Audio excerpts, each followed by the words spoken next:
اردو کے مرکب الفاظ الگ الگ کر کے لکھنا چاہیے، کیونکہ عام طور پر کوئی بھی لفظ لکھتے ہوئے ہر لفظ کے بعد ایک وقفہ اسپیس چھوڑا جاتا ہے، اس لیے یہ خود بخود الگ الگ ہو جاتے ہیں۔ دراصل تحریری اردو طویل عرصے تک کاتبوں کے سپرد رہی، جو جگہ بچانے کی خاطر اور کچھ اپنی بے علمی کے سبب بہت سے لفظ ملا کر لکھتے رہے، جس کی انتہائی شکل ہم آج شبکوں کی صورت میں دیکھ سکتے ہیں۔ بہت سے ماہر لسانیات کی کوششوں سے اب الفاظ الگ الگ کر کے لکھے تو جانے لگے ہیں، لیکن اب بھی بہت سے لوگ انہیں بدستور جوڑ کر لکھ رہے ہیں۔ بات یہ ہے کہ جب یہ اردو کے الگ الگ الفاظ ہیں تو مرکب الفاظ کی صورت میں جب انہیں ملا کر لکھا جاتا ہے تو نہ صرف پڑھنا دشوار ہوتا ہے بلکہ ان کی شکل بھی بگڑ جاتی ہے۔ مندرجہ ذیل میں ایسے الفاظ کو مثالوں کے ذریعے سمجھانے کی کوشش کرتے ہیں جو دو الگ الگ الفاظ ہیں، یا ان کی صوتیات آواز کو سامنے رکھتے ہوئے انہیں الگ الگ کر کے لکھنا ضروری ہے۔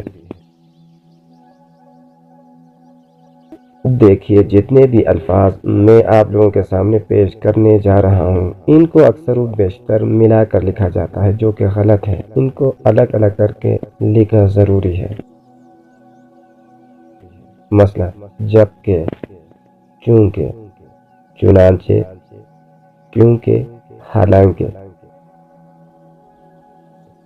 کے لیے، اس لیے، اس کو، آپ کو، آپ کی، ان کو، ان کی۔ طاقتور، دانشور، نامور۔ کامیاب، کمیاب، فتح یاب، صحت یاب۔ گمنام، گم شدہ۔ خوشگوار، خوش شکل۔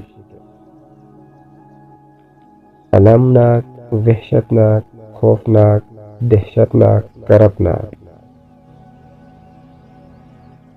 صحت مند، عقل مند، دانش مند۔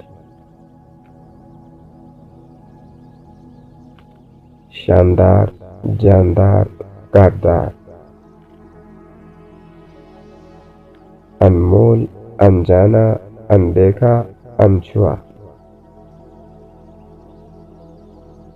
بے وقوف، بے جان، بیکار، بے خیال، بے فکر، بے خدا، بے دل، بے شرم، بے نام۔